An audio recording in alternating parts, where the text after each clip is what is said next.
Don't you dare show up at my graduation ceremony. A boring old hag like you will just be everyone's laughing stock. It's my big day, so absolutely do not come." Hearing those words from Kelly made my head spin. It was clear she didn't see me as family. To her, I was just an embarrassment. "Hey, old hag, where are you now?" The moment I pressed the call button, Kelly's shrill voice pierced my ears. She sounded rushed and full of impatience, almost panicked.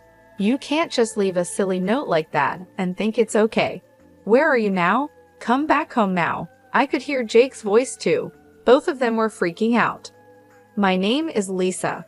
I'm a 41-year-old housewife. I've been juggling a part-time job at the local real estate office while raising my daughter Kelly and doing housework for over a decade. I married my husband Jake 13 years ago. Jake had a daughter, Kelly, from his previous wife. I met Jake at my old workplace, a construction company where he was there for business. Our company was tough on clients, but Jake, always smiling and cheerful, made a good impression on me. I recommended his products to my company, wanting to be helpful. As a result, his company was chosen. That connection led us to go out for meals several times, and we got deeply involved. He proposed, and I happily accepted, quitting my job to prepare for the wedding. Just before the wedding, Jake revealed that he was living alone with his 5-year-old daughter. At first, I thought it was a lie. It was hard to believe, but it was true. I met Kelly a week before the ceremony.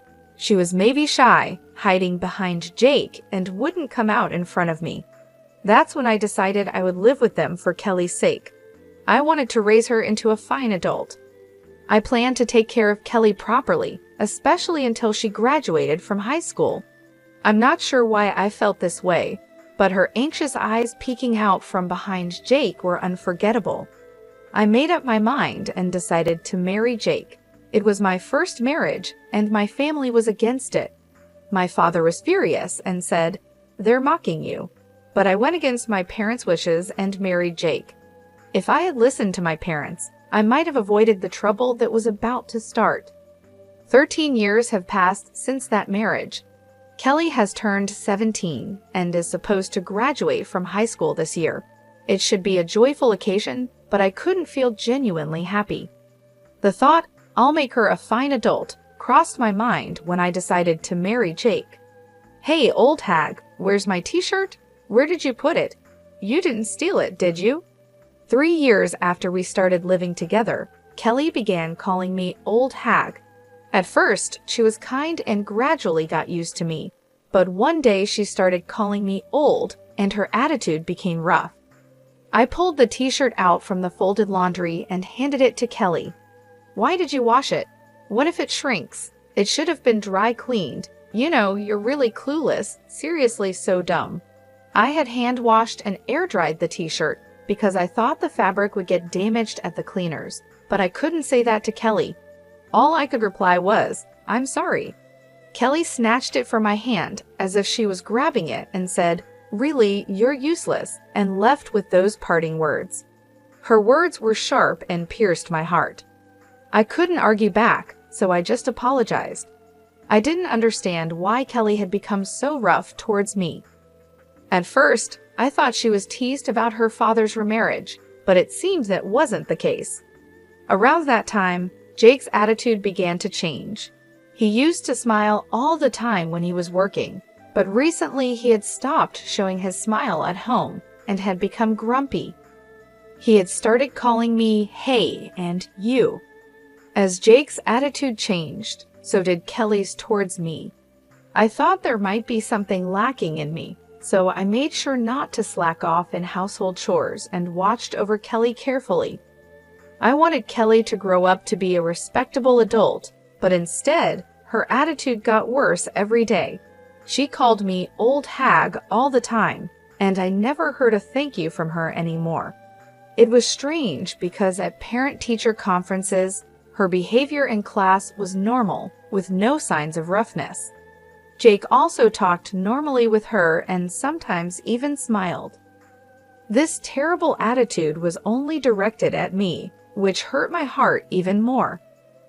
I couldn't talk to Jake about it because he had become distant and completely different from before. I had no one to talk to and felt very alone. Living with a heavy and dark weight on my heart, I was becoming isolated in my own home. Since middle school, Kelly had stopped telling me about school, and Jake attended the events. I had to learn about school events from neighbors.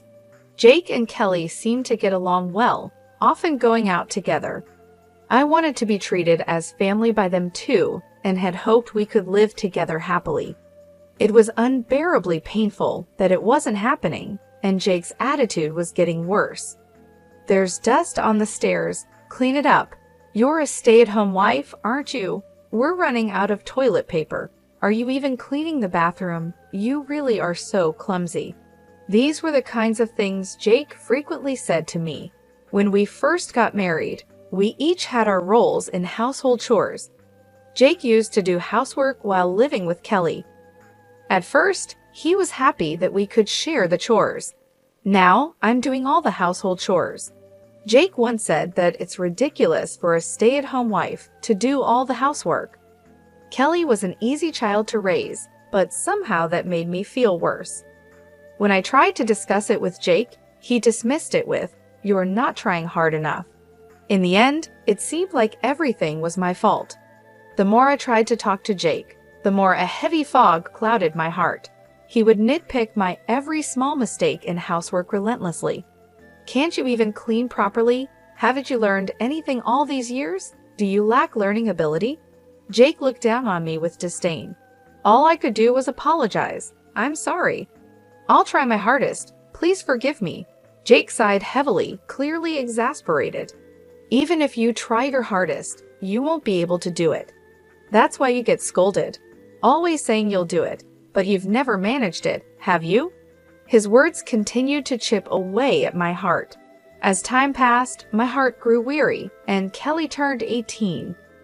I was curious about Kelly's future plans, but she wouldn't tell me, and Jake wouldn't talk to me about it either.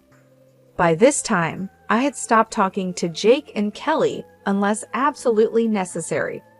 I overheard Kelly and Jake discussing her plans after graduation.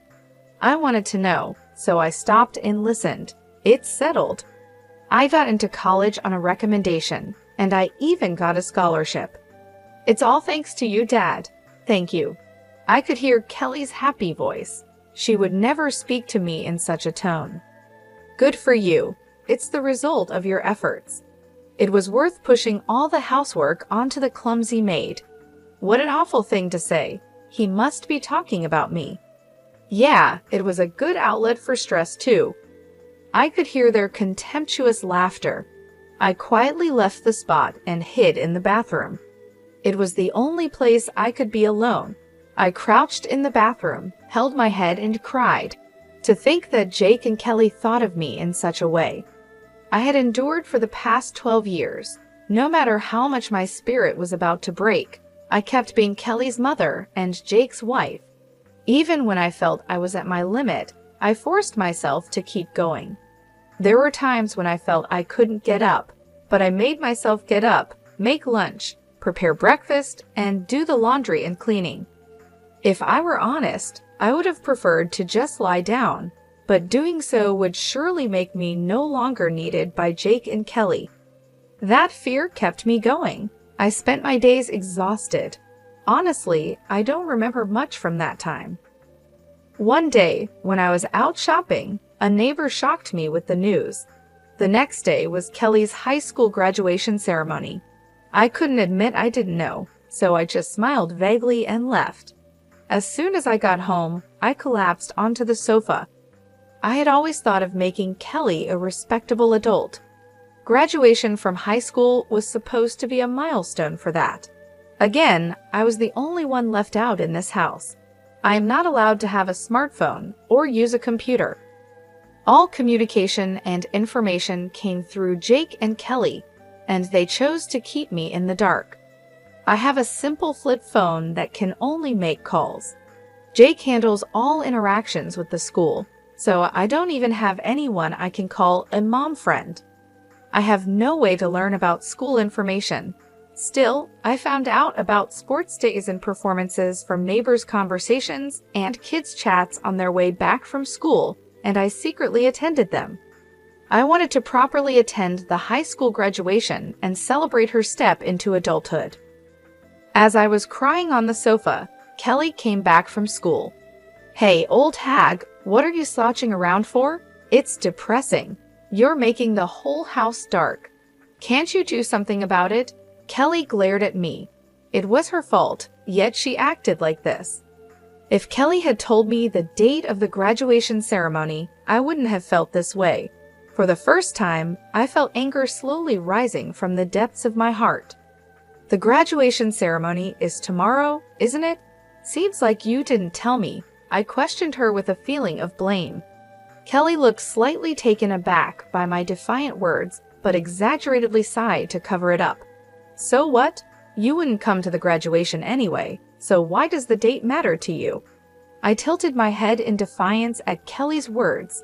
I never said I wouldn't go to the graduation. "Don't come. If a boring old hag like you shows up, you'll be everyone's laughing stock. It's my big day, so definitely do not come." Kelly's words about being everyone's laughingstock made me dizzy. Clearly, Kelly doesn't think of me as family. To her, I am an embarrassment. I thought this time would be different, but she wouldn't see me any other way. "Don't come." Kelly's words pierced my heart. It was clear from her own mouth that I was nothing but a nuisance. That night, Jake came home with a suit and a dry cleaner's bag. He had sent the suit to the dry cleaners himself, without asking me, of course. Jake knew about Kelly's graduation. As I looked at the suit, Jake said with a pitying look and a smirk, "Right, Kelly didn't tell you. Clearly, I am the least needed in this house." Thinking I was family was just my wishful thinking. At that moment, I realized my heart had long reached its limit. That's why I decided to stop being a family. The next day, Jake and Kelly left together for her high school graduation. I was left behind. Moreover, Jake told me, "We'll eat out tonight, so we won't need dinner." I wasn't invited. The old me would have just cried and taken it. But those days ended today. I had decided to leave this house. I made up my mind last night. As soon as they left, I packed my bags, wrote a note, and left the house. I couldn't be a family with Kelly and Jake anymore. I decided to stay at my parents' house, about 3 hours away by train. At my parents' home, I started preparing to cut ties with Jake and Kelly. In the note I left, I wrote that I wanted to end our family relationship and live alone, and that I wished to discuss the details through a lawyer. I hadn't found a lawyer yet, but my father would likely know one. My family owns a lot of land and is known as wealthy landowners in the area. My father also owns considerable real estate and is well known locally. He certainly had lawyers in his circle. I had met a lawyer at a Christmas party when I was at home. Besides finding a lawyer, I had to sell the house where Jake and Kelly were still living. The house was built on land owned by my father, and the construction costs were covered by me as a wedding gift. I had been repaying my father little by little with the money I earned from my part-time job in real estate, which was also introduced by my father. Essentially, the house, both the building and the land, are owned by my father. They are in his name officially. At the time, Jake probably thought the house was a gift since he never asked about the ownership. He was likely too afraid to upset my father and lose the house. Jake is quite the coward. He is aggressively assertive toward those he perceives as beneath him, but to those above him, he is subservient and ingratiating. I explained everything that had happened to my father. As I spoke, tears flowed uncontrollably. I had to stop several times due to my sobbing, but my father listened until the end. There were tears in his eyes too. What comforted me was that my father didn't criticize the decisions I had made back then. In the end, he simply said, "You've had a hard time." Afterwards, my father made calls, and soon lawyers and real estate management people came to the house. Everything happened very quickly after that. It was decided that the house would be demolished, and the demolition was set for 2 weeks later. In the note I left, I wrote, "Please leave within a week." My father sarcastically remarked, "That's quite generous of you." For me, it was just about avoiding later complaints. The week passed as I consulted with the lawyer about the divorce. I also told my mother about the divorce, and we cried together. I can't forget the look on her face, furious, like a demon. I also talked with my father about what would come next. Above all, I needed to set up a new foundation for my life. It took courage to talk to my parents, and it was hard, but once I did, my heart felt lighter, and I slept soundly for the first time in 12 years. A week passed peacefully at my parents' home. Then my cell phone rang. As expected, it was Kelly. Honestly, I didn't want to talk anymore. Remembering how Kelly had treated me all this time, a dark feeling spread through my heart. I decided to ignore the call, but the calls didn't stop. Jake also started calling repeatedly. They were probably calling about the note I left, and maybe the demolition crew had also contacted them. For 12 years, Jake and Kelly had called me old hag and treated me like a servant. The way they treated me was not how family should treat each other. The thought of dealing with them again made my skin crawl, but leaving things as they were wasn't right either. I couldn't move forward without settling the past. If I ran away now and left things unfinished, I wouldn't feel at peace. After the way they treated me, it was time for Jake and Kelly to face the consequences. I braced myself and answered the phone. "Hey, old hag, where are you now?" As soon as I pressed the call button, Kelly's shrill voice pierced my ears. Her tone was rushed, full of impatience and panic. "Leaving a ridiculous note like that? You think that's forgivable? Where are you now? Come back right now." I could hear Jake's voice as well. Both of them were in a complete panic.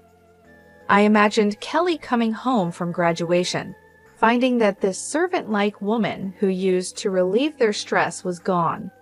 Moreover, there was a note saying divorce and leave the house. Even Kelly would panic in such a situation, especially on the day of her graduation ceremony. I couldn't help but let out a chuckle at how flustered Kelly was.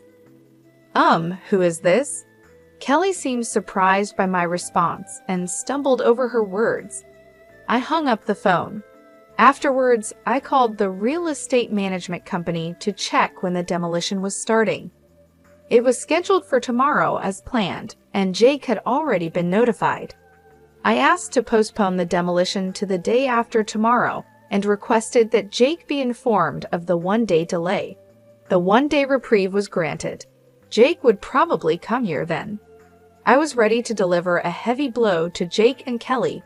There were dozens of calls from them, but I ignored them all. The next day, around noon, I heard the doorbell and knocking. It must be Jake and Kelly. They probably wanted to come earlier, but the poor train connections made it take a long time. Jake and Kelly were panting heavily, looking really anxious. I had arranged for my parents to stay out of sight, so it looked like I was the only one home. I showed Jake and Kelly into the living room. Jake entered the house hesitantly, intimidated by my father, who is a wealthy and well-known figure in town with a commanding presence. Jake probably sees himself as beneath my father.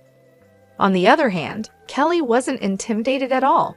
She seemed determined to confront me and take me back. Kelly slumped into a chair in the living room, crossing her legs and arms, silently motioning for me to sit opposite her. I prepared tea slowly and calmly before sitting across from her. Growing impatient, Kelly started to speak. "What the heck is all this about?" Jake, who was sitting next to me, placed the note I had left on the table. I just stared silently into Kelly's eyes without any reaction. Kelly looked away first, trying to shake off the awkwardness with a laugh. "What was with that, 'Who is this?' yesterday? That was some pretty bad acting." Still, I remained silent, staring at Kelly. She became uncomfortable under my gaze, shifted in her seat, and continued talking. "Look, you can't make it on your own without us. You're nothing but trash." I almost reacted to Kelly's harsh words, but managed to restrain myself because I could hear the tremor in her voice. Kelly must be putting on a brave front. So far, Jake had been silent, just watching how things unfolded. "Stop being so stubborn and come back home," Kelly berated me with harsh words, trying to confuse and drag me back home. The more excited Kelly got, the calmer I responded. "I don't have a family, do I?" "Oh, I do have parents, but you two aren't my family, are you?" I said. Kelly, for her part, probably felt out of her depth. She started talking loudly. "What are you talking about? You and Dad are my family, right? Hey Dad, that's right, isn't it?" Kelly must have felt at a disadvantage alone, so she asked Jake for help. Jake looked around nervously and, seeing that no one else was around, seemed relieved and started talking to me. "That's right, you can't live without us, just like Kelly says, so you're coming back." Jake began to act all high and mighty when he saw my parents weren't around. Looking back, I realized what a cowardly man he is. "As I said before, I have no family," I answered firmly. "No matter what Jake and Kelly say, I'll keep treating them as strangers. Jake and Kelly are not my family. If they were, they wouldn't treat me like a slave. Family is about holding hands and helping each other. When someone in the family is in trouble, it's normal for the family to support them. However, Jake and Kelly were different. They've been treating me as a servant and an outlet for stress for over 12 years. Jake and Kelly insist that this is normal. They're unaware of how terrible and wrong it is. They've been oppressing me unconsciously. I'm amazed I've put up with it for 12 years. I'm impressed with myself. It all started when I saw Kelly peeking from behind Jake. I was bound by my own words to raise Kelly into a fine adult. Because of these words, I've been desperately serving Jake and Kelly. That's why I endured until her high school graduation. I had decided that when Kelly graduated from high school and was ready to leave, it would be time to draw the line. I had a faint hope that Jake and Kelly would change their attitude towards me by then, and we could be a family. But they betrayed my expectations, leading to this situation. Everything was decided by their attitude the day before the graduation ceremony. So I'm facing them with the appropriate attitude now. Jake and Kelly are no longer my family, which is why I don't treat them as family. Kelly started to change her tone, realizing the seriousness. "We are family, aren't we, Mom? Stop putting on this silly act, please." Before I knew it, she had switched from calling me old hag to Mom. Apparently, Kelly began to understand that things wouldn't go as they used to. Jake watched anxiously as he looked at me and Kelly. "You may not be my birth mother, but we've lived together all this time, so please listen to my request." Kelly unfolded her crossed arms and clasped her hands in front of her. She had been sitting back, but now she was leaning forward. "I have no obligation to listen to requests from someone who isn't family," I continued, keeping my emotions in check. Tears appeared in Kelly's eyes as she pleaded desperately, "Please listen to me. That note was a lie, right? You're not really going to sell the house, are you? It can't be true because you are part of our family, Mom." I felt disgusted by the way Kelly said Mom. What concerned her was the house, not me. She must be anxious about losing her home. "It's true that the house will be gone. Is that what you're worried about?" I asked. It seemed all that mattered was having a place to live, even if I wasn't there. No matter how much Kelly begged, my feelings wouldn't change. Kelly hung her head and cried. Jake, upset by Kelly's tears, lashed out at me. "What kind of joke is this? Enough with your disrespectful attitude. What's with that note? Come back right now and stop the demolition." I responded with suppressed emotion in my voice. "I can't. It's already decided. Do you think you can do this to your family and get away with it?" Jake yelled.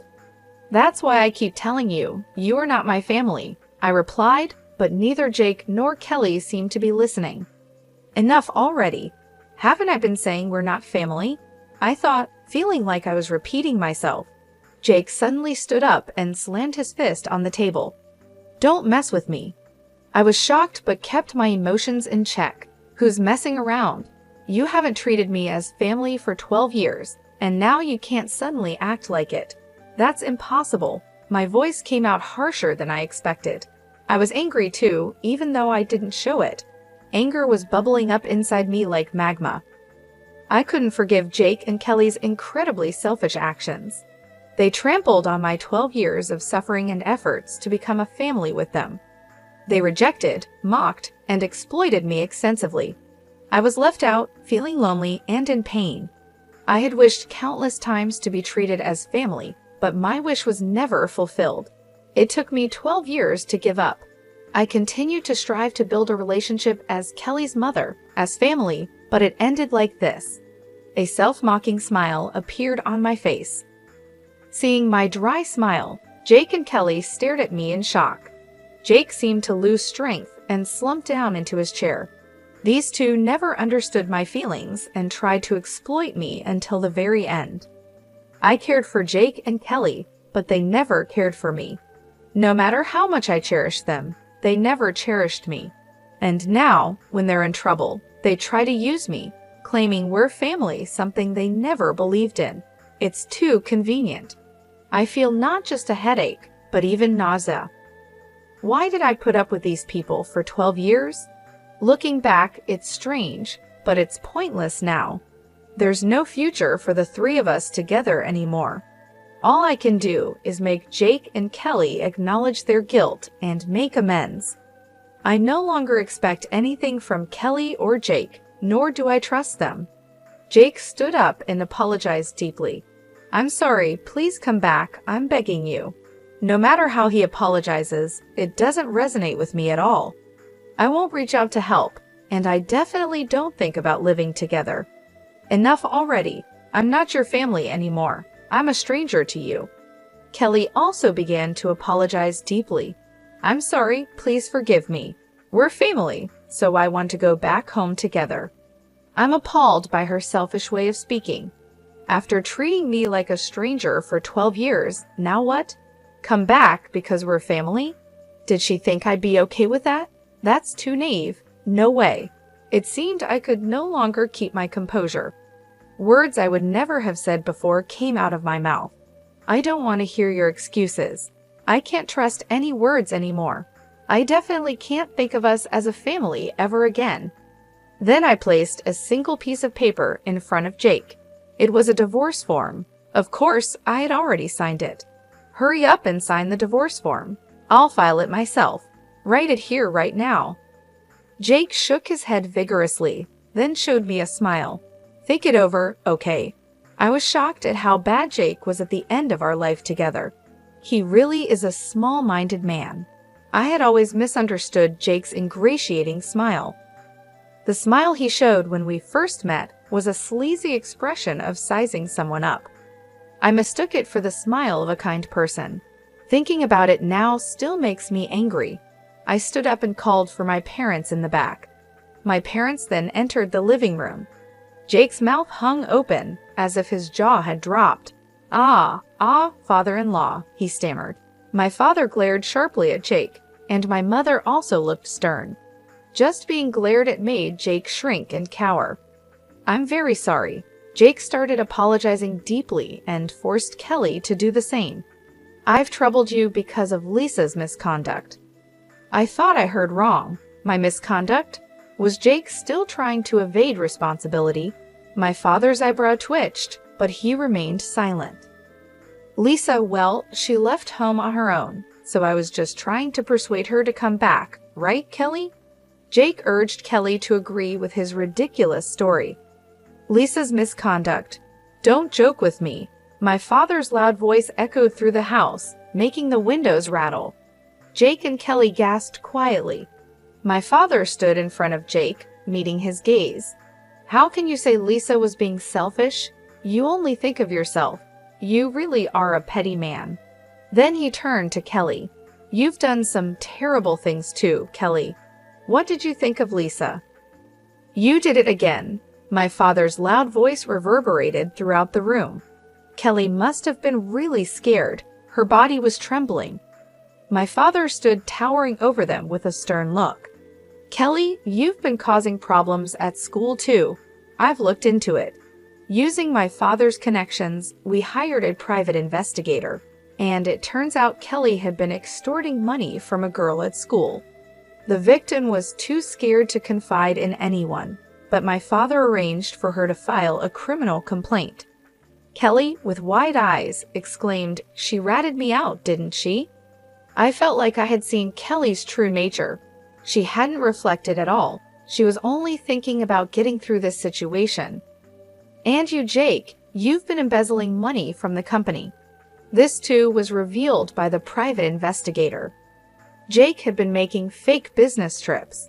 I hired the investigator to strengthen my case for divorce, but the investigation uncovered appalling facts about both of them. "Why? How could you even? Was it her?" Jake reacted just like Kelly, showing no remorse at all. They were so bad at accepting their fate. Neither of them would escape punishment from me. They would face societal sanctions too. Then my mother spoke up. "All right, the discussion is over. Sign the divorce papers and leave this house immediately." Jake, sobbing and muttering "no, no," gave up when my father handed him the pen. He sat down and signed the divorce papers. I glanced at the clock. It was almost 8:00 p.m., and the last train was at 8:25 p.m. If they missed it, there would be no trains until tomorrow morning. In this small town, there were no other means of transportation. If they didn't catch the last train, Jake and Kelly would miss the demolition scheduled for tomorrow.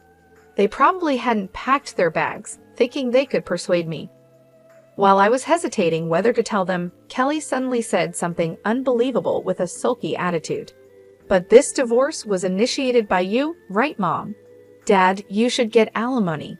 Kelly must have been desperate after being exposed. My parents looked shocked. "That's impossible. What you two have done is outright domestic abuse and a crime," I said. Kelly, momentarily taken aback, retorted defiantly, "Show the evidence then." I placed a notebook on the table. "This is a diary I've been keeping since we got married." Kelly glared at me with a mocking look. "You don't even have a smartphone or computer. What kind of evidence could you possibly have?" "You seem not to know that a diary can be substantial evidence. It's not just videos, audio, and pictures that count as proof," I explained. Kelly looked dumbfounded. "Yes, our lawyer agreed too. This diary is valid evidence." Jake and Kelly finally hung their heads in resignation. I exaggeratedly checked my wristwatch. "The last train has already left. I guess you can't get back home tonight." Mother also looked on with a smug face at Jake and Kelly. "That's right. There are no taxis around here either.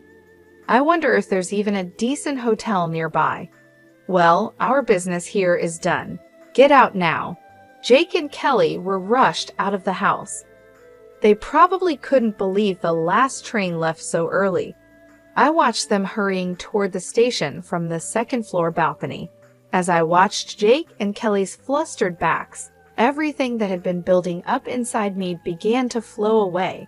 There were still some loose ends to tie up, but it felt like it was finally over. Jake and Kelly missed the last train and, unable to catch a taxi, ended up walking for about an hour to a hotel. The next day, when they got to the house, the demolition had progressed, and they managed to salvage only their clothes. Actually, I had temporarily stored the furniture, appliances, and my personal items in a warehouse, but I didn't tell Jake and Kelly. I got a report from the lawyer that the divorce was finalized, including a claim for alimony. Jake was reluctant to pay, but his company was pressured to ensure the payment. According to the private investigator, Jake was fired from his company for embezzlement. Kelly ended up getting involved with the police and was expelled from both college and high school. Jobless, Jake could only afford to lease a small, old apartment far from the station. He lives there with Kelly, who dropped out of high school. Kelly blames everything on Jake, and Jake criticizes Kelly at every opportunity, leading to endless arguments between them, as reported by the private investigator. I was considering what to do next after quitting my part-time job at a real estate agency. Then my father suggested I help with the family business, and I got a job managing his resort real estate company. Living in a resort area is quite different from city life, but being surrounded by nature is a refreshing change. I've also started keeping a dog, so living alone isn't lonely. Right now, this dog is all the family I need. I think I'll just live a relaxed life with my dog from now on.